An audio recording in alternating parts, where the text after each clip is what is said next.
Dr. Elmer tinha preparado muito conteúdo, um conteúdo denso, forte, é um intelectual, mas foi uma bênção de Deus, um homem de Deus. Obrigado, Dr. Elmer, estou recebendo vários feedbacks aqui, uma bênção de Deus. Foi ou não foi? Amém? Nós temos que crer numa verdade, porque muitos serão enganados.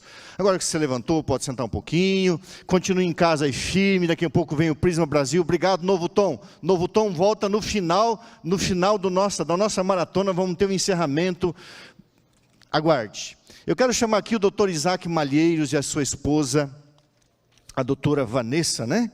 Muito bem, deixa eu ver se o pastor não errou o nome aqui. Vanessa Malheiros. Dr. Isaac é um doutor em Novo Testamento, aqui no Brasil. Agora ele vai fazer um outro doutorado na Andrews University, a nossa Universidade Teológica do Mundo. A sua esposa está fazendo um programa doutoral. Muito bem-vindos. Vocês são de que estado? Eu sou de Minas. Mineiro. E eu sou paulista. Paulista. Que legal. Deus abençoe vocês. Vieram com a filhinha, né? Esse casal querido são professores de teologia na nossa faculdade de teologia, no IAP, Instituto Adventista Paranaense, e eles vão fazer aqui uma palestra que nós não tivemos na maratona e nem nas vigílias. O casal vai falar, o papel da mulher aos olhos de Deus. Obrigado, vocês vieram lá do Paraná para estar conosco aqui. Deus use vocês, Vanessa, Isaac, muito obrigado. A palavra é com vocês agora. 50 minutos, quando é 51, senta ali, tá bom? Muito obrigado, à vontade. Obrigado, pastor Gilson.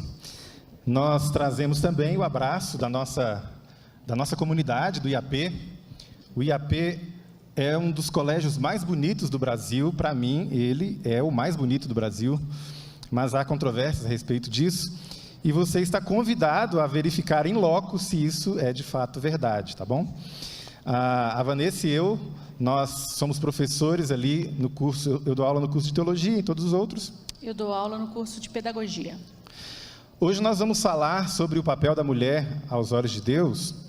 E geralmente quando a gente prega assim em dupla, a gente faz de uma forma mais livre. Mas hoje, devido ao tema e ao tempo, nós vamos seguir estritamente o roteiro aqui, tá bom? E para não esquecer nada também, né? Uma coisa extremamente importante, e eu gostaria de chamar você a atenção para a palavra de Deus nesse momento, que você abra aí no livro de Juízes. Abra a sua Bíblia no livro de Juízes. Esse será o norte da nossa apresentação aqui, no capítulo 2.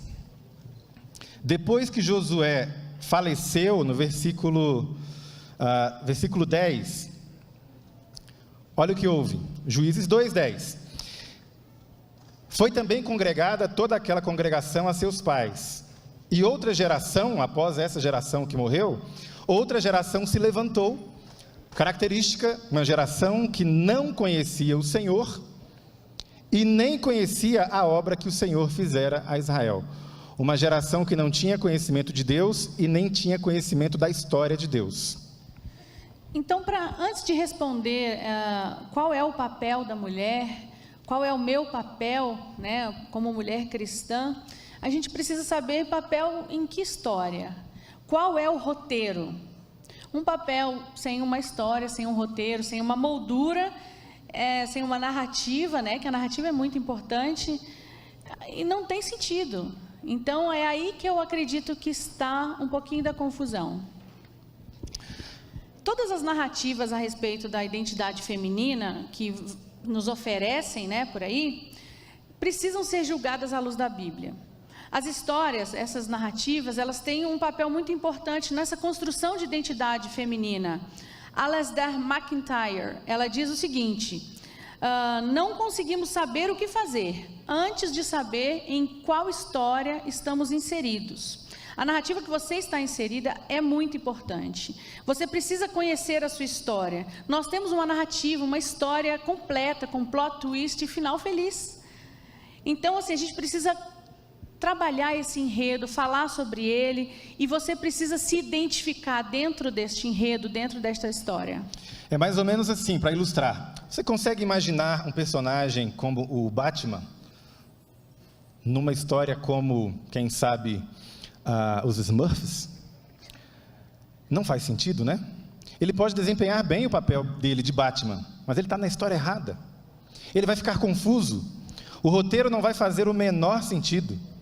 Então, nessa noite, nós queremos trazer à tona, antes de responder qual é o seu papel, mulher, a gente quer que você saiba qual é o enredo, qual é o roteiro. E existem duas propostas sendo feitas hoje. A gente veio aqui trazer uma terceira. Quais são as duas majoritárias? A primeira delas, uma proposta que vem dos movimentos femininos históricos, já foi dito aqui, a partir da segunda onda, teorias de gênero, teorias queer, não vamos repetir. É basicamente uma proposta que nega a autoridade das Escrituras, e a minha esposa tem 3 artigos publicados a respeito disso. Você pode digitar no Google aí, o impacto do cristianismo na primeira onda. Digite Vanessa Meira, feminismo, você vai achar os 3 ou 4 artigos, não me lembro agora. Então, essa primeira proposta, ela tem problemas sérios, porque ela faz as alegações teológicas, a hermenêutica da suspeita, o método histórico crítico de leitura da Bíblia e as teorias desconstrutivistas do pós-modernismo. São opções que não fazem jus ao nome que nós carregamos, o nome de Jesus e a crença na palavra de Deus. E a segunda proposta vem de setores tradicionalistas, pessoas saudosistas, né? São setores que acreditam que a mulher cristã, ela basicamente tem que ser uma mulher dos bons e velhos tempos, aquela mulher de antigamente, viver como uma mulher do século XIX, da era vitoriana. Isso, a ilustração ali é perfeita. E alguns saudosistas acreditam que a mulher ideal é a mulher medieval. Esse está com mais saudade ainda, né? Que nem viveu. E isso é facilmente perceptível nos desenhos, nas ilustrações que a gente está vendo ali. É uma nostalgia, mas também uma proposta que não é bíblica, né? Ela tem alguns problemas muito sérios teológicos. A gente avaliou vários materiais para fazer essa e outras palestras que nós damos juntos. E, de fato, a proposta que tem sido apresentada como uma proposta de feminilidade bíblica, quando a gente lê, a gente sente falta de uma coisa: Bíblia. É uma proposta de volta histórica. Talvez não tenha nenhum problema com isso, existem valores tradicionais que deveriam ser recuperados, eu concordo, mas o nosso norte, o nosso guia, é a palavra de Deus. Nós não pregamos uma cultura, um tempo, nós pregamos os valores eternos da palavra de Deus. Parafraseando Paulo, né, há um caminho sobremodo excelente, um caminho melhor, que é a palavra de Deus acima de tudo. Quando nós vamos à palavra, então, a gente encontra diversas manifestações de feminilidade. Por exemplo, vou te dar vários exemplos. A pergunta é: existe um jeito de ser mulher de Deus? E a gente foi à Bíblia para ver. E a gente descobriu que não. Existem diversos tipos de feminilidades. Mas você precisa ver com seus próprios olhos. Por exemplo, Raquel, quando foi encontrada lá por Jacó, ele a encontrou trabalhando, pastora de ovelhas. Você tem mulheres que trabalham no campo, como Ruth, ceifeira, trabalha na colheita. Você tem Ruth e Noemi, por exemplo, eram provedoras. Na ausência dos esposos, elas eram viúvas, elas assumiram o papel de provedoras do lar. A viúva de Sarepta também, quando Elias chegou a Sidom, você se lembra como ele encontrou essa mulher? Ela estava trabalhando, catando gravetos, catando lenha. Então aqui já tem uma palavra para você, mulher, que cuida da sua família, sozinha, trabalha para sustentar seus filhos. Você é uma mulher de Deus. Eu não sei por qual motivo você está fazendo isso sozinha, se você ficou viúva, ou se um homem foi embora, ou se ele se isentou da responsabilidade que é dele. Mas eu só sei que você é uma mulher de Deus, você é uma mulher cheia do Espírito Santo, e você é uma mulher, sim, de acordo com a Bíblia, se você está voltando na Bíblia e buscando ser essa mulher. A gente encontra outros perfis na Bíblia, por exemplo, mulheres profetisas como Miriam, Débora, Uda, que está aí na ilustração. A Débora também era uma juíza, né? Ela tinha autoridade civil. Você encontra na Bíblia mulheres com autoridade para governar. Nós nos esquecemos, essa não é um bom exemplo de mulher de Deus, o nome dela é Atalia. Ela deu um golpe de estado e assumiu o trono. E para tirar essa mulher do trono, tiveram que dar outro golpe e matar ela, porque ela não queria sair de jeito nenhum. Mas você tem um exemplo melhor, a rainha de Sabá, era rainha de fato. E além das outras rainhas que não governavam, mas tinham muita autoridade, como Maaca, e infelizmente eu tenho que citar aqui a Jezabel. E mesmo em áreas masculinas, né, Como a área militar, você encontra participação ativa e decisiva de mulheres, como Débora. Ela foi para a guerra com o Baraque, é a história favorita da minha filha. Em Juízes 4 e 5 você pode conferir isso lá. E quem decidiu a guerra, quem matou o general Cícera, foi outra mulher. Jael cravou uma estaca na cabeça de Cícera. Eu fico imaginando, Vanessa, imagina que vamos escrever um livro sobre feminilidade bíblica e vamos usar essa ilustração na capa. Feminilidade bíblica. Chocante. Que isso, pastor? Aí está errado, né? Eu tirei de onde essa história, meu irmão? Não foi do jornal, foi da Bíblia. E essa mulher na Bíblia, de acordo com essa história, naquela situação, ela faz a vontade de Deus. Já tem mulher aí pensando, eu queria essa unção da Jael. Cadê minha marreta? Cadê o prego aqui? Não, calma. Para aquela circunstância, ela foi a mulher para o momento certo. Mas veja, é um perfil completamente diferente, não? Eu imagino, cadê o pastor Gilson? Imagina o Ministério da Mulher, vamos eleger Jael, liderar o Ministério da Mulher da igreja. Ou a chefe das diaconisas, né? A coisa ia funcionar direitinho, né? Vamos lá. Você conhece a história da mulher sábia de Abel Bet-Maca? Ela negociou com Joabe. Essa história é pouco conhecida. Está lá em 2 Samuel, capítulo 20. Joabe cercou a cidade e ele começou a destruir os muros porque ele queria pegar um sujeito chamado Seba, que estava lá dentro, escondido. E aí ele falou, vou matar todo mundo. E essa mulher anônima assumiu a liderança, começou a negociar com Joabe de igual para igual. E aí ela faz a proposta, ok, você não precisa matar ninguém além do cara que você quer. Então a gente vai fazer o seguinte, a gente vai jogar a cabeça dele por cima do muro para você e você nos deixa em paz. E o Joabe falou, ok, é um bom negócio. E aí ela fez isso, Joabe deixou a cidade em paz e essa mulher livrou uma cidade inteira. E onde estavam os homens nessa história? E por outro lado, você tem a Abigail, a esposa de Nabal. Davi queria matar o esposo dela.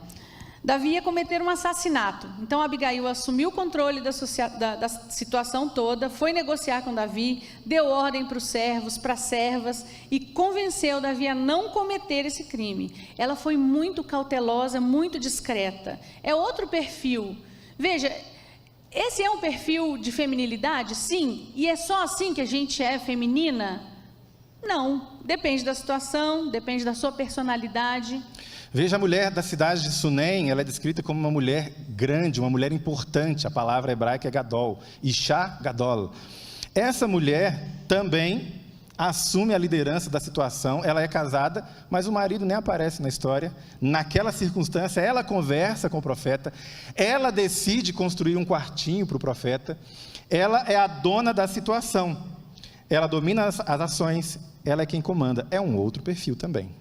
E a Bíblia também conta a história de uma mulher que salvou uma cidade, quebrando o crânio de um homem com uma pedra.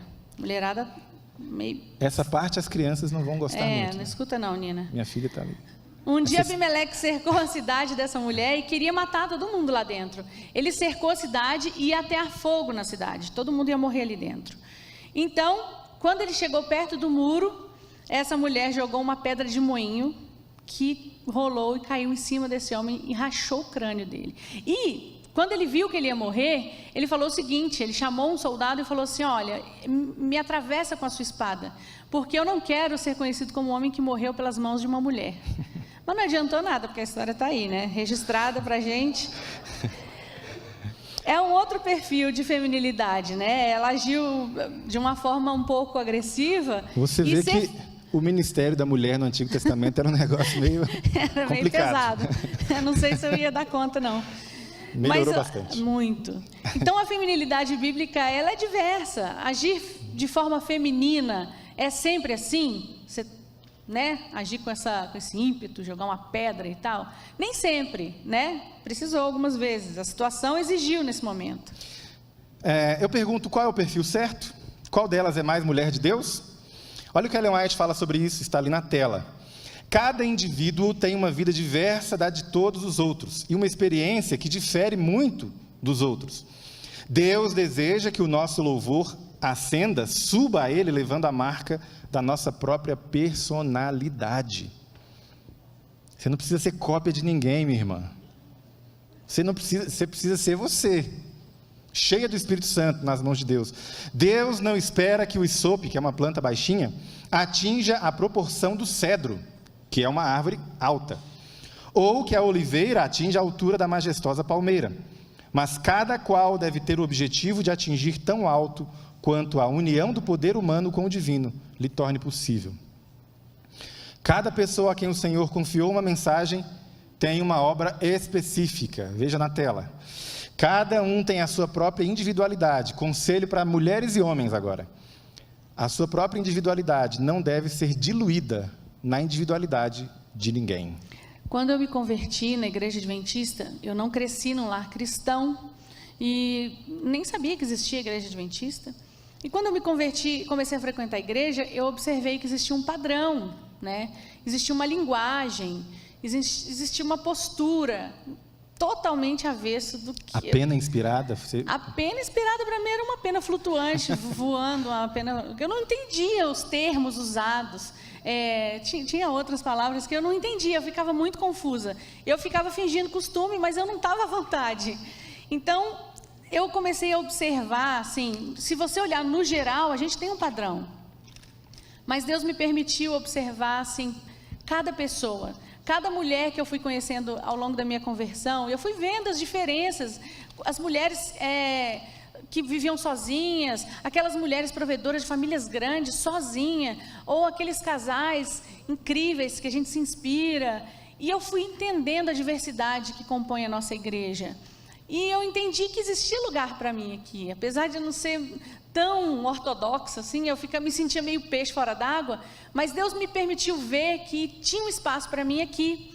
E eu também fiz uma decisão muito importante, né? Eu decidi que eu só vou cumprir a expectativa de quem morreu por mim. Então eu deixei as expectativas que as outras pessoas tinham ao meu respeito, porque quem estava fora da igreja tinha uma expectativa que eu saísse logo. E quem estava dentro também não estava muito confortável com a minha presença ali. Mas eu pensei, quem gostou, gostou. Quem não gostou, paciência. Eu vou ficar aqui, né? Olha, quem não gostou, que se converta. Graças a Deus que Deus permitiu que você visse e que permitiu que eu visse também. Que bom. Ok, até me perdi depois dessa, meus irmãos. Não, sou eu. Ah, é você. Na igreja primitiva, então, a gente tem a Lídia. Ela era vendedora de púrpura, temente a Deus. Dorcas já era outro perfil, parecia ser uma pessoa mais caseira. Febe era serva da igreja de Cencreia. Era protetora de muitos, inclusive de Paulo. A Priscila, esposa de Áquila, cooperadora de Paulo, deu estudos bíblicos para Apolo. Como a igreja se reunia em casa e é um ambiente assim, culturalmente, né, feminino, a mulher tinha muito protagonismo. O cristianismo foi uma força muito positiva a favor da emancipação feminina. Isso não sou eu que estou falando, muitos historiadores concordam, só dá uma pesquisadinha aí. Veja, na história da igreja também há essa diversidade. Então no Antigo Testamento, Novo Testamento, história da igreja, por exemplo, Perpétua e Felicidade, você conhece a história delas? Perpétua era a patroa da Felicidade, e as duas eram cristãs. A Perpétua era uma recém-convertida, ela nem tinha sido batizada ainda. Ela foi presa por essa decisão, grávida, deu à luz na prisão, e as duas foram pisoteadas numa arena. A Perpétua, depois de ser pisoteada, ela guiou a espada do gladiador até o próprio pescoço, para que ele desse fim ao sofrimento dela. E antes dessa morte, o pai a visitou e tentou convencê-la. Filha, não faça isso, para quê? Você não é cristã. Ela falou, eu sou, pai. Mas você não precisa falar que é. Não diga que é. Seja só no coração. Aí tinha um vaso assim do lado e ela olhou para o pai e falou assim, pai, o que é aquilo? Aí ele, um vaso. Não é uma cadeira? Não. Não é uma mesa? Não. Por que você está me falando isso, filha? Pai, não existe outro nome que me descreva, a não ser cristã.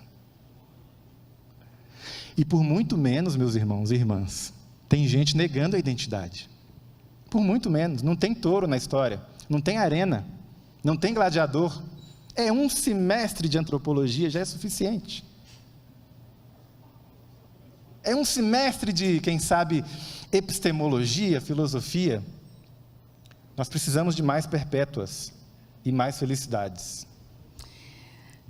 Tem também a Felicitas de Roma. Isso.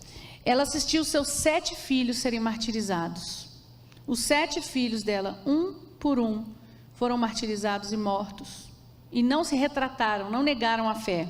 E no final das contas, ela mesma passou por esse suplício e também foi morta. Cecília é outra.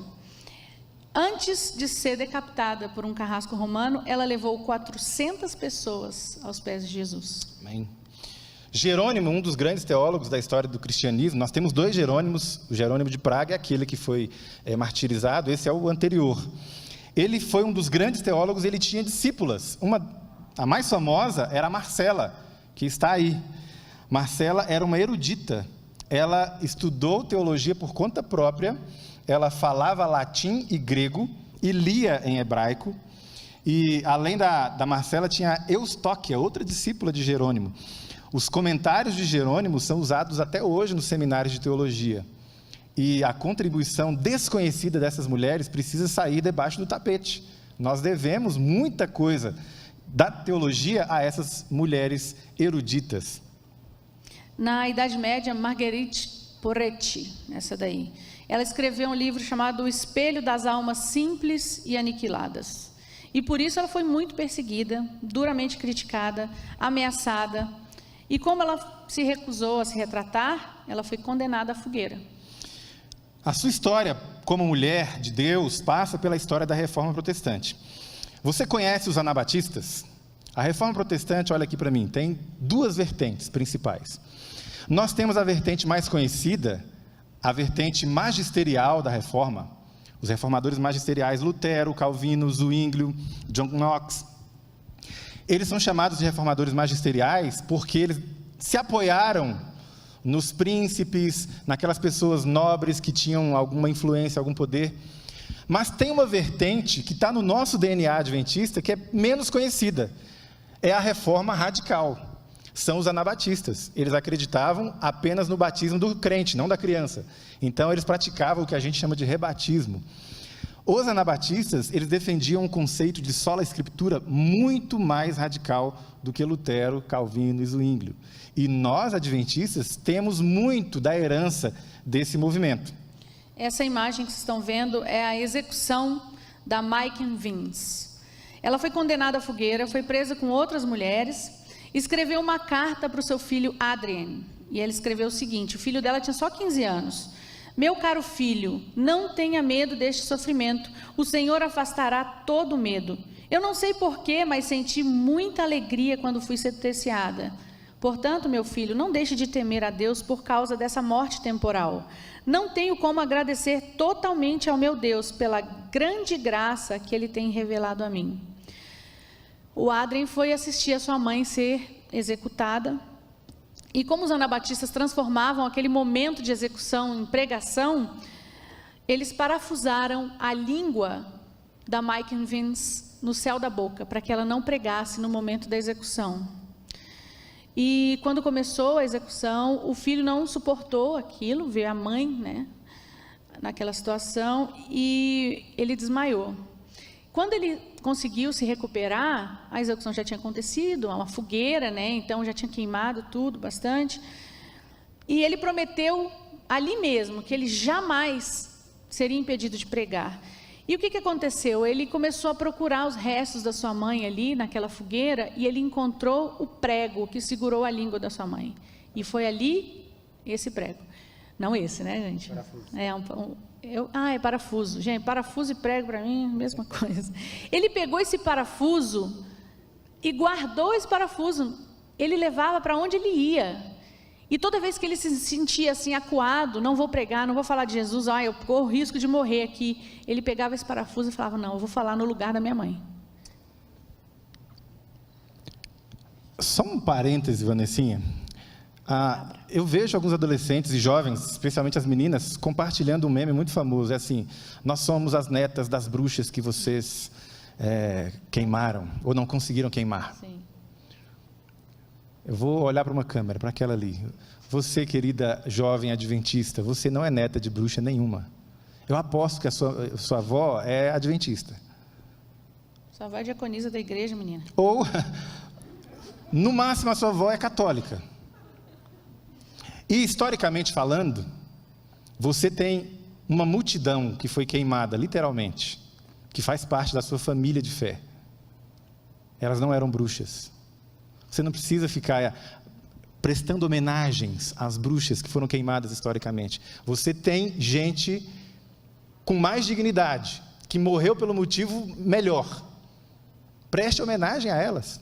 Nós somos as netas das anabatistas que vocês não conseguiram queimar. Nós temos aí um outro exemplo histórico, a Catarina Zell. Ela foi uma protestante intelectual, uma estudiosa também. Na biografia dela está escrito que ela conviveu com os eruditos da época, ela conversava de igual para igual com eles, mas não sobre dança, baile de máscaras ou os prazeres mundanos. Ela gostava de conversar sobre o reino de Deus. Visitava pessoas durante a peste. Nenhum pastor queria visitar durante a peste, ela ia lá. Vários enterros ela fez, porque os pastores estavam com medo da contaminação, eles não iam. E ela falou, eu vou. Mas você pode ser contaminada, pode morrer. Ela falou, morrer para mim é lucro. Se era lucro para Paulo, não tem medo não. E ela foi. E aí um bispo da cidade, vendo isso, falou assim, mulher, volte a fiar, volta para a costura. Esse tipo de argumento é bem mais antigo do que você imagina. Volte a fiar? Não. Ela passava a mão na escritura, na Bíblia, e ia visitar as pessoas, visitava as prisões, especialmente os condenados à morte. Talvez o papel da mulher cristã seja usar a sua influência na sociedade, como Margarida de Navarra. Ela foi protetora de Calvino. Ela abrigou Calvino, defendeu quando ele era perseguido na França e quando ele teve que fugir de lá. É por isso que Calvino dedica a ela as Institutas. Um detalhe aqui, mulher trabalha. A Margarida de Navarra, ela usou o dinheiro dela para proteger Calvino. Então, a mulher tem que ganhar dinheiro. Cultivar o jardim, no capítulo 2, foi uma ordem dada para Adão, certo? Todo mundo gosta de destacar isso. Agora eu vou me levantar em defesa dos homens. Todo mundo destaca, olha lá, cultivar o jardim foi a ordem dada a Adão. Mas no capítulo 1, a ordem de frutificar, multiplicar, encher a terra e sujeitar a terra, trabalhar na terra, cultivar a terra, essa ordem foi dada aos dois. Amém? Mas tem uma interpretação interessante, que eu gosto muito de... Não, calma. Só tem um crente aqui, obrigado. Deixa eu fazer só um meu parêntese. Pois agora. não. Então, tem uma interpretação que eu acho bonita, poética, e de repente, o homem veio da terra para cuidar da terra, e a mulher veio do homem para cuidar das pessoas. Então, eu acredito que você precisa entender qual é a sua função. Gostei demais. Gostei muito da sua explicação. Eu também. Vamos lá, olha só o que Ellen White... Essa sujeirinha na camisa aí é barro, pessoal. Tem que o que Ellen White fala sobre essa questão do trabalho? Vamos lá, acompanha lá na tela. Tanto rapazes como moças devem obter conhecimento dos deveres domésticos, certo? Homem e mulher. Aí ela fala para os rapazes, fazer a cama, arranjar o quarto, lavar a louça, preparar comida, lavar e consertar a própria roupa, costurar, né? São conhecimentos, rapazes, que não tornarão você um rapaz menos varonil. Na verdade, vão te tornar mais feliz e útil. E do outro lado, as moças, se as moças pudessem aprender a arrear, cavalgar, usar a serra, o martelo, usar o ancinho, a enxada, estariam melhor adaptadas a enfrentar as emergências da vida. Amém. Agora vamos trazer para os nossos dias aí. Aí está falando de arrear cavalo. Onde é que a gente vai ver isso, né? Só lá no IAP tem o pessoal do Yuri lá. Mas o que significaria isso hoje, irmãs? Carteira, tirar carteira. Tirar carteira de motorista? Sim. Aqui fala carta, eu acho. Ah, é carta de motorista, né? É. Trocar o gás, né? Ah, não. Trocar o gás eu rejeito. Em nome de Jesus. Não significa que você vai trocar sempre. Ela está falando que você precisa saber. Trocar o pneu do carro, precisa saber. Se o marido estiver perto, ele troca. Mas vai ter uma situação que ele não vai estar. Chama o vizinho. Tio Toninho. Então, veja, o conselho de Ellen White é o seguinte. Essa aqui, para mim, é a citação mais interessante. Muitos que consideram necessário que o filho, homem, seja habilitado a ganhar o dinheiro dele... Essas pessoas parecem considerar de pouca importância a filha, a menina, estar ou não preparada para ser independente e manter-se a si mesma. Em geral, as meninas aprendem pouco na escola algo que poderia ser um ensinamento prático para ela ganhar o pão de cada dia. Olha, Ellen White, século XIX, no protofeminismo. Antes a primeira onda estava surgindo, aliás, surgiu em 1848, oficialmente, numa igreja metodista, Convenção de Seneca Falls. E Ellen White está sendo vanguarda aqui. Uma mulher que tenha sido ensinada a cuidar de si mesma está sendo capacitada também a cuidar de outros. Ela jamais será um traste ou um peso morto na família ou na sociedade. Ellen White é demais, né, gente? Vamos combinar? A gente lê Ellen White como se fosse uma velhinha assim, ó, te apontando, você também está fazendo isso errado. Não é assim, ela é excelente. Ela diz também, num texto que eu não coloquei aqui, na tela, mas está aqui, que a jovem deve se tornar uma mulher tão perfeita quanto possível, de modo que a sua vida seja útil e ela aprenda uma profissão que lhe permita obter emprego e se tornar independente. A mulher virtuosa. Você não precisa aderir a movimento nenhum, basta abrir lá o Lar Adventista e ler com atenção. Então, a mulher virtuosa de Provérbios 31 é uma mulher trabalhadora, empreendedora, ganha seu dinheiro, ao mesmo tempo cuida da casa, cuida do marido, divide um pouquinho, lava a louça ali, outra aqui. Se você tem uma filha e tem temor a Deus, temor à palavra, não limite as possibilidades da sua menina. Permita que ela seja virtuosa e desenvolva todo o seu potencial para Deus. Falamos isso hoje bastante. A gente tem que conhecer os filhos da gente. Para conhecer o filho, você tem que passar tempo. Senão você vai criar ele como um Playmobil, que só muda o cabelinho, muda a roupinha. Passa tempo com seu filho, conheça ele. Voltando à nossa história, ainda na Reforma Radical, você tem os Quakers. Se você, irmã, que está ouvindo, está assistindo, acompanhando, ou que está aqui, se você se sente alguém ligado ao movimento feminista, ou pretende ser, eu recomendo que você conheça a história antes de tomar essa decisão. Especialmente os Quakers. O movimento Quaker é um movimento interessantíssimo. Não haveria a primeira onda dos movimentos femininos se não fossem os Quakers. Lá no século XVII, eles já defendiam a abolição da escravidão, a igualdade de gênero, já defendiam o fim da pena de morte na sociedade deles e o direito da mulher de estudar. Para que estudar? Para estudar a Bíblia. Até a Simone de Beauvoir, uma autora importante, reconhece que os Quakers deram o tom a todo o feminismo norte-americano. As Quakers, né, as mulheres Quakers, elas são consideradas mães do feminismo norte-americano, né? A primeira reunião feminista, como Isaac falou no começo, o evento fundante do feminismo, a Convenção de Seneca Falls, ela aconteceu dentro de uma igreja, né? A igreja metodista wesleyana. Se você pegar para ler a Declaração de Sentimentos, que é o documento que saiu dessa convenção, ela é cheia de frases de referência a Deus, a Bíblia, a criação. 1/4 da assinatura desse documento é de mulheres Quakers. Tem assinatura de pastores, pastoras também. E nessa época, depois dessa convenção, nesse mesmo período, tinha um movimento famosíssimo, conhecido como Movimento de Temperança, que caiu no esquecimento. Foi o maior movimento feminino de todos os tempos. Havia 3 movimentos femininos na época de Ellen White. 3. O Movimento de Temperança, esse aí. O movimento sufragista, em defesa do voto, direito ao voto, e o movimento de reforma do vestuário. Ellen White participou do movimento de temperança, você encontra isso várias vezes nos livros dela. Ela participou e apoiou, pediu que os adventistas apoiassem. O movimento sufragista, ela foi indiferente. E o movimento de reforma do vestuário, ela foi contra.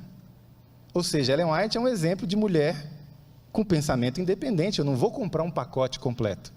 Qual que é a pauta aqui? Temperança, apoio. Qual que é a pauta aqui? Voto. Não ligo para isso. Qual que é a pauta aqui? Reforma do vestuário. Eu até ligo para isso, mas eu não vou participar disso. E aí, o que a Ellen White faz? Ela propõe um outro movimento alternativo e você encontra as orientações dela a respeito disso nos seus livros. Pesquise sobre o WCTU. Pesquise. Ellen White, WCTU, você vai ter mais informações sobre isso. Então havia diversidade, né? A líder do movimento de temperança, ela chamava Frances Willard. Ela também era abolicionista, era sufragista, era uma mulher cristã e trabalhou na equipe de evangelismo do Dwight Moody. Ela era super intelectual, culta, excelente oradora. Ela foi a primeira mulher a ter uma estátua lá no Capitólio. Esse é outro perfil. Agora compare com esse perfil, compare a Frances Willard com esse perfil, Carrie Nation. Havia a violência familiar, então as mulheres pensaram assim, qual é o problema? Os homens falaram, não, eu não bato em você, eu só bato em você quando eu estou bêbado, o problema é o álcool. Ah, é o álcool? Então vamos acabar com o álcool. E ela pegava o seu machado e Carrie Nation invadia os bares, cantando hino e quebrando tudo. Olha o perfil, né? Glória, glória, aleluia, e quebra tudo. E os bêbados saindo correndo. Ela ganhou uma fama tão grande que só o anúncio de que ela ia chegar na cidade, os donos de bares já fechavam tudo, só reabria quando ela fosse embora. Carrie Nation, pesquise sobre ela. Qual que é o perfil da mulher de Deus? Eu não sei, irmão. Eu não sei. Eu estou te apresentando aqui qual é o roteiro. Esse é o roteiro. Essa é a história. É dentro dessa história que você vai achar o papel. Então você precisa conhecer a sua história, conhecer a história da sua igreja. É isso que vai te dar identidade. É isso que vai te dar sentido no papel de mulher cristã. É comum você ouvir os jovens evangélicos por aí dizendo que a igreja matou milhões de mulheres. Mas que igreja? Que igreja você é? Você é da igreja adventista. Você é protestante, herdeiro da reforma radical. Você não matou ninguém, não. Você foi morto, muito pelo contrário. Então, quando o jovem fala uma coisa assim, é sinal de que ele não conhece a história e ele está só repetindo um discurso que falaram para ele. Uma vez um aluno de teologia me falou, nós precisamos pedir desculpa, perdão, historicamente, pastor. Aí eu, do quê? Ele falou assim, porque nós queimamos muitas pessoas. Aí eu falei, nós quem? Eu não queimei ninguém. Não, eu digo nós os cristãos. Falei, meu irmão, tu já ouviu falar em Inquisição? Quem é que morria na Inquisição, meu amigo? Você faz parte do grupo que matava ou do grupo que morria? Qual é a tua herança? Aí ele meio confuso, eu acho que eu sou o herdeiro dos que morriam, né? Pois é. Então você não tem que pedir perdão de nada. Você não tem que ter vergonha da herança que você recebeu. Você tem que ter orgulho. Valdenses, huguenotes, luteritas, anabatistas. Você está do lado desses, não do lado do tribunal, tá certo? Uma pergunta que a gente sempre responde de uma forma automática é: por que Deus criou a mulher? Eu quero que você vá à Bíblia agora. Por que Deus criou a mulher? A gente vai lá em Romanos 11. Abra comigo em Romanos 11, no versículo 36. A resposta que a gente dá rapidamente é: Deus criou a mulher para o homem. Isso está certo, está escrito lá, né? Far-lhe-ei, ou seja, farei para ele uma auxiliadora idônea. Ok, isso está certo. Mas antes de fazer a mulher para o homem, tem uma verdade anterior. Romanos 11, 36. Porque dele, por ele e para ele são todas as coisas. A ele, pois, a glória eternamente. Amém. Esse todas as coisas inclui as mulheres. As mulheres foram criadas, a mulher foi criada como auxiliadora idônea. Auxiliadora, a palavra Ézer, é usada para descrever Deus, veja na tela, várias vezes no Antigo Testamento. Deus é o Ézer, o auxiliador da humanidade, e Deus não é inferior à humanidade. Pelo contrário, só pode auxiliar quem tem, como a gente fala no interior de Minas, bala na agulha. Você não procura ajuda de quem não pode te ajudar. Então a mulher é Ézer do homem, assim como Deus é o Ézer da humanidade. É como eu ensinando a Nina a fazer a tarefa. A minha filha tem 9 anos e a gente está nesse suplício de aula à distância aí, e todo dia tem que sentar no final de tarde e fazer a tarefa. Eu estou sendo auxiliadora da minha filha. Isso não quer dizer que eu sou inferior a ela. É porque eu tenho um conhecimento, é porque eu tenho possibilidade de ajudá-la que eu vou ajudar. São muitas histórias, meus amigos, a gente não tem como contar todas elas. Nós já vamos para o final, que o nosso tempo está se esgotando. Então, eu quero dizer para você, deixa eu pular tudo isso aqui, que você é homem e você mulher, você precisa conhecer o roteiro. Qual é o meu papel no mundo, na história? Antes de saber isso, você precisa descobrir e ser fiel ao roteiro. Nós temos um roteiro, não é a história do patriarcado, não é a história de, talvez, luta de classes, não é qualquer outra moldura sugerida. Nós temos uma moldura, um roteiro, a história da salvação. O grande conflito cósmico entre Deus e Satanás. É dentro dessa história que o seu papel vai fazer sentido. Concorda comigo? Se você descobre o seu papel, mas está inserida ou inserido numa outra história, você vai ser o Batman na terra dos Smurfs. Não tem nada a ver. Vai ficar confuso. E aí você será forçada ou forçado a fazer sínteses entre esses pensamentos. Nós queríamos contar a história de Susan Wesley. O marido pregador, acho que dá tempo de contar só essa. O marido pregador, Samuel, ele teve que se ausentar 3 meses de casa. Tinha 30 pessoas na igrejinha deles. Ela viu a igreja sem pregador, ela falou, eu prego. Quando ele voltou, quase 500 pessoas reunidas. 200 a 500 pessoas. Aí quando ele voltou, viu aquilo, os irmãos até falaram assim, voltou, pastor. Voltou. E aí ele quis repreender a esposa. Mas como assim, né? E ela respondeu para ele da seguinte forma, essas almas são um talento entregue a mim pelo Senhor, não por você. Se eu for infiel a Ele, como é que eu vou responder a Ele quando Ele me exigir contas? E agora? Pode pregar, minha filha, vai lá. Vamos fazer pelo menos uma escala, né?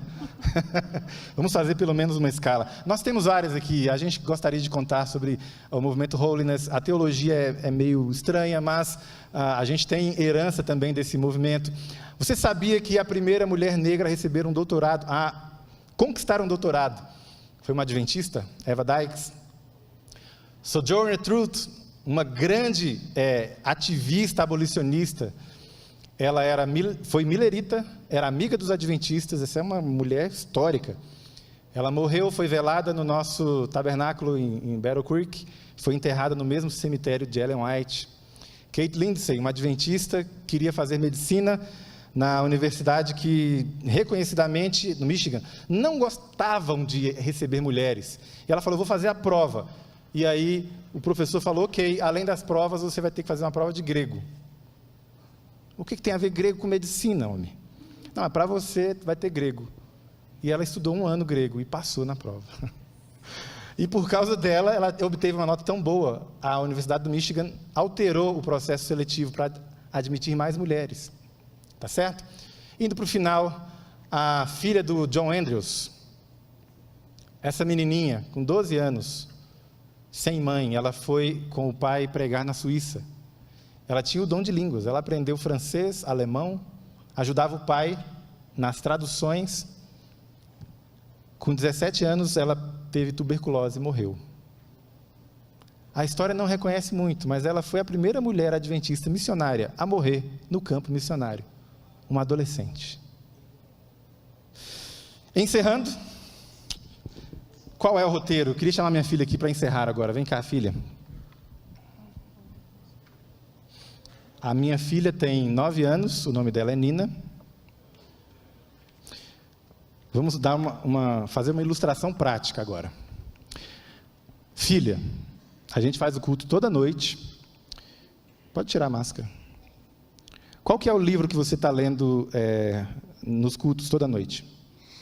Depois da Bíblia, a gente lê O Peregrino. Quem escreveu O Peregrino? John Bunyan. Ele escreveu de onde? Do escritório dele, lá na casa dele, com ar-condicionado? Não. Ele escreveu lá da prisão. E a gente está lendo agora o capítulo onde o cristão passa pelo vale do desânimo, e aí vem alguém e tenta desviar ele. Quem que tenta fazer isso? O Sábio Segundo Mundo. E qual foi a lição que você tirou desse capítulo? 2. A primeira é que a gente não pode confiar no que o povo diz e sim no que Deus diz. E a segunda é que a gente pode ser sábio, mas a gente tem que ser sábio segundo Jesus, não segundo o mundo. Ok, você aplaudiu, mas eu te pergunto, quantos aqui já leram O Peregrino? Ufa, o índice aqui está ótimo, parabéns. Gente, essa é a nossa herança, o nosso roteiro. Pastor, o apelo, 5 minutinhos dá? Por favor, vai, Vanessa. Então, nesse final, eu queria só fazer um apelo aos ministérios da mulher. A gente precisa estudar muito mais a Bíblia. A gente precisa estudar hermenêutica, a gente precisa entender como que a Bíblia chegou até nós. a importância da palavra de Deus nesse papel todo. Qual é o papel da mulher cristã? Você só vai saber se você entender todo o roteiro. E muita coisa está ali. Eu sei que a gente faz já bastante estudos e tudo, mas precisa mais.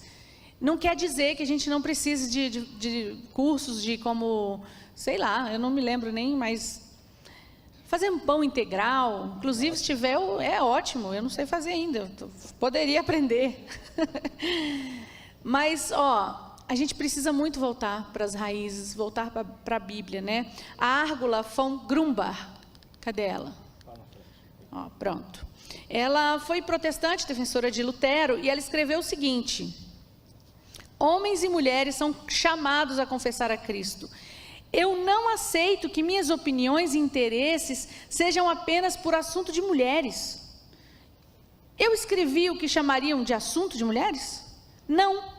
Eu escrevi a vocês palavra de Deus como membro da igreja cristã. E mesmo se viesse a acontecer que Lutero negasse tudo que ele disse, que Deus não o permita, eu não mudaria em nada a minha opinião, porque eu não construo a minha opinião em cima da opinião de ninguém, nem do Papa, nem de Lutero, nem de ninguém. A minha opinião está firmada sobre a verdadeira rocha, que é Jesus Cristo. Você não precisa ficar focado em performance, em simulações do que é ser mulher, o que é ser homem.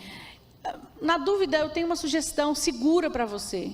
Leia a Bíblia, entenda o que Deus quer para você. Ame ao Senhor de todo o seu coração. Você vai ser uma mulher bíblica. Homens, abram a Bíblia, leiam, entendam o que está ali. Entenda o que Deus quer para você. Você vai ser um homem de Deus, você vai ser um homem bíblico. O John Piper fala que teologia fraca gera mulheres fracas. Que nós possamos ser mulheres fortes. Então a gente precisa da teologia. A teologia não é assunto só de homem. É muito importante, porque as crianças, elas são educadas por nós, mulheres em geral. Isso não é cultural, não. É uma tendência natural e tem pesquisas confirmando isso. Não estou falando da minha cabeça. Timóteo era filho de uma mulher virtuosa, neto de uma mulher virtuosa. Elas o prepararam, elas ensinaram teologia para ele, elas o educaram ali nas escrituras. Timóteo sabia sagradas letras porque uma mulher ensinou para ele. Um apego radical à Bíblia, uma dependência total do Espírito Santo.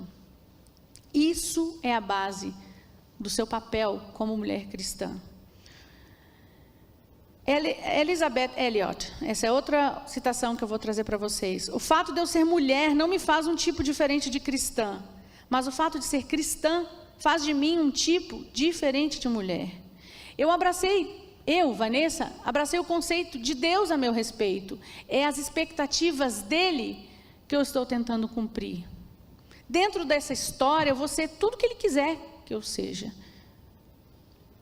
Eu deixei de cumprir as expectativas que a sociedade tem ao meu respeito. A nossa última instância é a palavra de Deus, não é Gerda Lerner, não é a Simone de Beauvoir, não é Lacan, Foucault, Marx, sei lá o que você anda lendo, Judith Butler. A serpente vai continuar falando no seu jardim. Se você for displicente, se você tratar disso superficialmente, o resultado é queda. Por fim, um apelo às jovens, especialmente jovens estudantes. Não seja eco do discurso secular. Não se preste a ser um megafone, repetindo ideias de outros movimentos. Não fique papagaiando discurso que nem é seu. Em nome de Cristo, eu te imploro. Volte para as suas raízes, entenda a sua história. No seu DNA, não tem espaço para ficar repetindo discurso que não é seu. Essa é a nossa herança como mulheres protestantes. Nós somos herdeiras da reforma radical. A Marie Durand, eu não sei se tem a foto dela aí, eu vou contar a história dela bem rapidinho. Quando você tira o homem do centro e coloca a mulher, é antropocentrismo, é idolatria igual, pessoal. É rebelião igual. O nosso empoderamento vem de Cristo. E a Marie Durand é um exemplo muito interessante. A família dela é huguenote. Eles eram protestantes franceses. Essa história me dá um nó na garganta, porque é muito especial. A família dela, toda cristã, e o irmão dela, eu esqueci o nome dele, mas ele era um pregador muito famoso. Ele falava muito bem e ele arrastava as multidões, e ele foi morto por causa disso. O seu pai também foi preso, e a Marie Durand foi presa com 17 anos. 17 anos ela estava na Torre de Constance, aquela torre que está ali. E ela ficou presa ali, e todos os dias, perguntavam para ela: Marie, você renega a sua fé? Se você falar assim, eu renego minha fé, você pode ir embora. Todos os dias. Ela pegou uma agulha de crochê que ela tinha ali e escreveu resistir no poço, na cisterna ali que ela estava presa. Ela escreveu resistir. E diariamente ela lia aquela palavra, resistir. E ela resistiu 38 anos. 38 anos presa. Ela entrou uma menina de 17 anos e saiu uma senhora. E depois que ela saiu, ela viveu só 8 anos. Ela passou a vida presa. Meninas, você consegue resistir a esse namorico de 6 meses? Você consegue resistir um namoro de 1 ano? Você consegue resistir a 4 anos de faculdade tranquilamente. Resistir. Que essa palavra esteja gravada no seu coração hoje. Que você consiga resistir aos apelos do inimigo. Que você consiga resistir a toda a tentação de ficar repetindo discurso que você não faz a menor ideia de onde veio. Ser uma mulher de Deus é saber que nele vivemos, nele nos movemos, nele existimos, que nós somos a geração dele. Tudo que existe foi feito por ele. Sem ele nada do que foi feito se fez, nem mulher, nem homem, nada. Eu vim dele, eu vou viver para ele, e um dia eu estarei com ele. Porque dele, por ele e para ele são todas as coisas. A ele toda a glória, para sempre. Amém.